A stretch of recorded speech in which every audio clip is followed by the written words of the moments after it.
All right, Alice.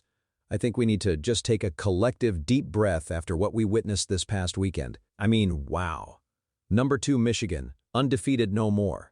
The streak is broken, courtesy of the Wisconsin Badgers. John, I'm still trying to process it, honestly. It felt like one of those games where you knew it was possible, but you just didn't want to believe it. Michigan looked so dominant all season, and then you go into the Kohl Center, a tough environment, but an unranked Wisconsin team, just a gut punch for the Wolverines, wouldn't you say? Absolutely a gut punch. And it wasn't just a loss, it was the way it happened. Michigan was up by 10 points in the first half. They looked comfortable, they looked like the team we've seen all season. And then, it just evaporated in the second half. That's the part that really stings if you're a Michigan fan. It definitely did. You know, going into that game, everyone was talking about Michigan's incredible start, 11-0, the only undefeated team left in the Big Ten, and then Wisconsin sitting at 9-3, a respectable record, but not exactly lighting the world on fire. It just felt like a trap game waiting to happen, didn't it? Especially on the road. Yeah, exactly. The Kohl Center is never an easy place to play, regardless of Wisconsin's record. They always bring it at home. But to see Michigan, with all their talent, especially with Hunter Dickinson down low, struggle to close it out, it brings up some questions, doesn't it? Oh, absolutely. And I think the first question everyone's going to be asking is about Jet Howard. He was out with that ankle injury, and while you never want to make excuses, you could really feel his absence on the offensive end, couldn't you? His ability to create, to shoot, it was visibly missing. 100%. Jet Howard's been a crucial piece of their offense all season, averaging double-digit points, and he provides that much-needed spacing. When he's not on the floor, suddenly those driving lanes aren't as open, and the perimeter shooting takes a hit. They shot a dismal 36% from the field and just 3 of 19 from beyond the arc. That's just not going to cut it against any Big Ten team, let alone one that's fired up at home. Yeah, 3 of 19 is brutal. That's less than 16%. You're just not going to win many games shooting like that. And it puts so much pressure on other guys to step up, which, to their credit, Kobe Buffkin tried to do with 17 points, and Hunter Dickinson had a double-double with 12 points and 10 boards. But it just wasn't enough to overcome the collective struggle. Dickinson, he did what he does, but you could tell he was getting frustrated. Wisconsin's defense was physical, they clogged the paint, and they made every shot contested. Credit where credit is due, Wisconsin's game plan was executed flawlessly in the second half. They really clamped down. They absolutely did. And we have to talk about Chucky Hepburn. That kid, he was just ice cold in those final minutes. That three-pointer he hit with just over a minute left, that was the dagger, wasn't it? He just stepped up and drained it like he'd done it 1,000 times before. Oh, that was a huge shot. You could feel the momentum shift dramatically after that. And he had a solid game overall. But it wasn't just Hepburn. Joey Hauser led them with 17 points, and Tyler Wall added 15. They had multiple guys contributing, which is always a recipe for success, especially against a highly ranked team. Absolutely. It wasn't a one-man show for Wisconsin, which is what makes their win even more impressive. They played as a cohesive unit, they defended aggressively, and they capitalized on Michigan's offensive woes. You could see the confidence building on their side of the court as Michigan started to falter. And this isn't the first time Wisconsin has knocked off a ranked opponent this season. Remember, they beat number 16 Marquette earlier in the year. So they've got that experience of playing up to the competition. It wasn't a fluke. They earned this one. That's a really good point, John. They're not intimidated. They've shown they can compete with and beat top-tier teams. This win against Michigan, though, is on a different level. It puts them squarely back in the conversation, especially in the Big Ten. It's such a deep conference, and every win, especially one like this, means so much. Yeah, and for Michigan, what does this mean? They drop from the ranks of the unbeaten? They'll certainly drop in the polls.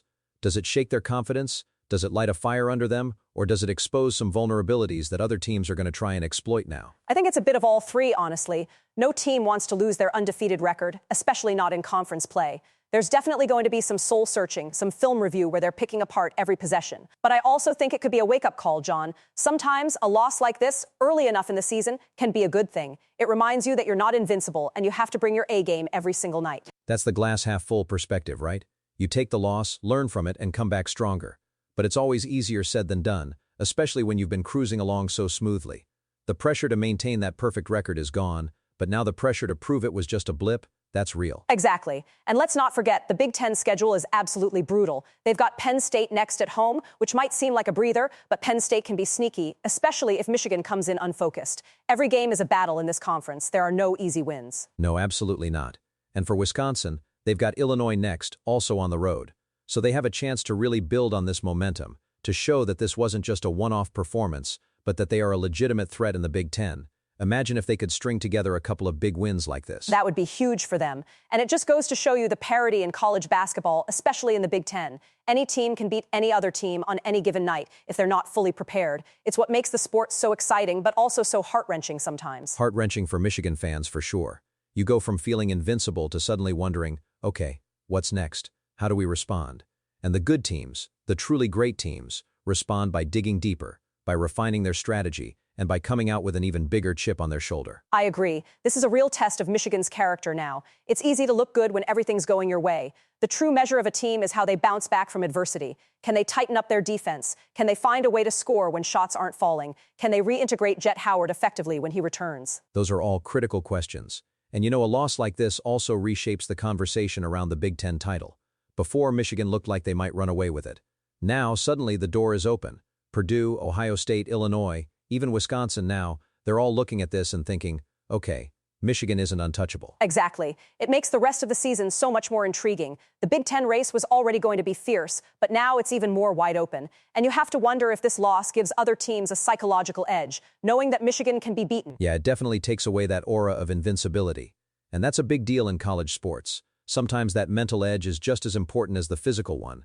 When teams believe they can win, they play differently. I couldn't agree more. So as we look ahead, what's your gut feeling, John? Is this a momentary stumble for Michigan, or could it signal deeper issues that might plague them through the season? My gut says it's a stumble, but a significant one. I think they're too talented and Coach Howard is too good of a coach to let this derail their entire season. They'll adjust, they'll learn. But it definitely highlights that they need Jet Howard back, and they need to find consistent secondary scoring when their primary options are struggling. It's a wake-up call, but one they needed. What about you? I'm with you, mostly. I think it's a stumble, but it's going to stick with them. They won't forget this feeling, and that can either be a motivator or it can chip away at their confidence. I'm leaning towards motivator because they've shown resilience before, but they really need to prove it in these next few games. The Big Ten isn't going to let them off easy. No, it certainly won't, and that's what makes college basketball, and especially Big Ten basketball, so compelling. You just never know what's going to happen on any given night. This Wisconsin upset is just another testament to that. Agreed. It was a wild one, for sure. We'll be keeping a close eye on both Michigan and Wisconsin as the season progresses. This is just the beginning of what promises to be an incredible Big Ten race. Absolutely. A huge shakeup in the rankings, and definitely something to chew on until the next round of games. Thanks for breaking it down with me, Alice. Always a pleasure, John. Let's see how these teams bounce back.